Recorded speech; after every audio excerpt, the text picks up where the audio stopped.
Bismillah ar-Rahman ar-Rahim. Assalamu alaikum viewers. Welcome to this video in which we are showing you some tricks about data validation, the drop-down making, etc.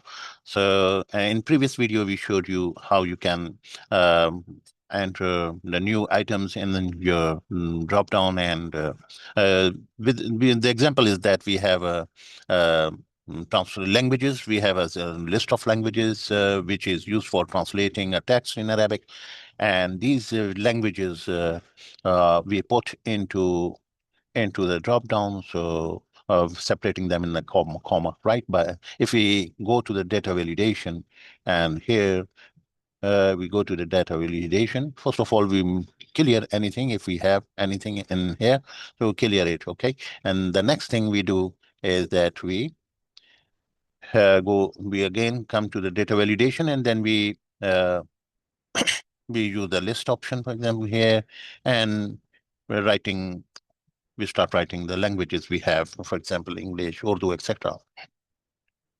English, comma, Urdu, comma, Hindi, etc.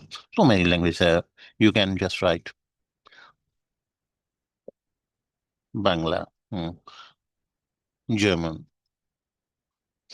Okay, it's like you can have whatever the options, whatever the list which you want to add. So just enter the list to comma, separated with the comma, right? And you click it. So this will become available here. But what if you want to make it dynamic? Making it dynamic involves some you have to have use the software. The thought process is that you have these headers. These are the actually languages.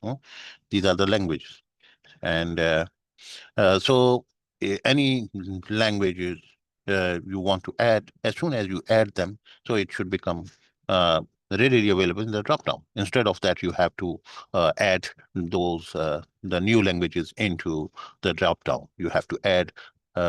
You have to go to the data and then find the data validation and then put a comma in here and start adding, right? So to make to automate these things, so you would need some place in the workbooks. So let's add a setup sheet in here. So setup. This is a setup sheet, okay? In it we have, for example, languages, right?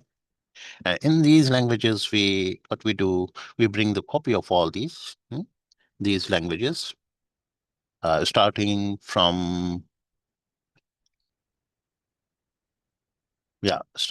this translation. In Arabic, we do know because this is our main language. Next is Urdu, then English, and Hindi, and Bangla, German. Also, we can add more. Okay, so we copy them. This is being done only for the first time only. Okay, so we paste. What we do here, we paste it with a paste special and say transpose. Okay, right. So we have all the languages in here available in the group, which is the title is languages, right? Okay. So we now select this and we insert a table in it. Inserting a table uh, allows us to get um, some automated things. Means the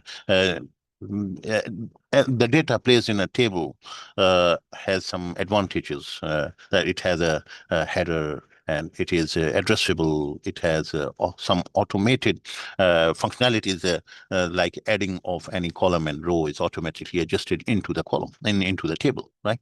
So we have a header in our table, and for the moment we have these many rows, so they will be extended as soon as we add any more value. Okay, so we don't have to do anything, only add a new thing and it will be there. Okay, if you see here, if you say you want to add a French language, for example, as soon as you click enter, you will see that it's added into the table, right?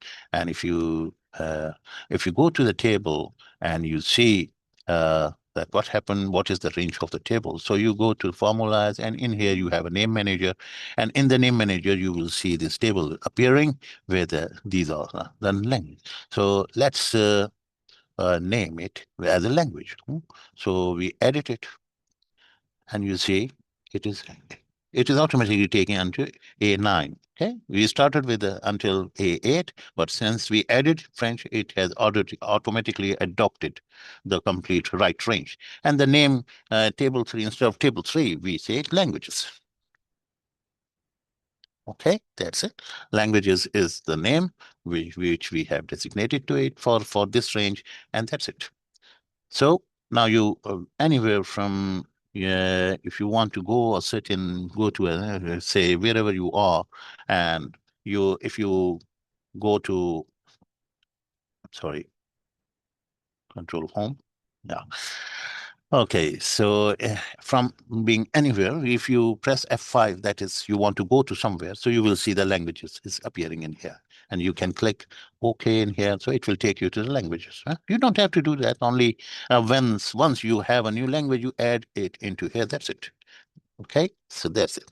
The next is we clear the drop down, and you will see the drop down is not having French because we have not used the table name yet. So what we are going to do is we go to the table, go to the data validation, and we clear this, clear all, so that there we have no drop down. Okay. The next we go to the data validation, and here we use the list option. Yeah, this is list, and here we will use a function. This is called indirect. And within the indirect, we will write the name of the name which we created, that was languages. Yeah, languages, right. So this how we are now able to have anything, any new language added, it will be automatic. But addition place is here. You will add here, right? So, for example, you right, you want Persian, Persian. I think, yeah, Persian. For example, I'm sorry, or uh, yeah, for example, Persian language, or uh, and you can write, for example, Italian language, or for there can be some more European language, for example, uh, Dutch language, no? Hmm? I think it is Dutch like this. I say, yeah, Dutch. Okay, like this. So as soon as you add it, you see that it is already adopted into the table. Not only that, but also the drop down is also showing you the newly included languages, right?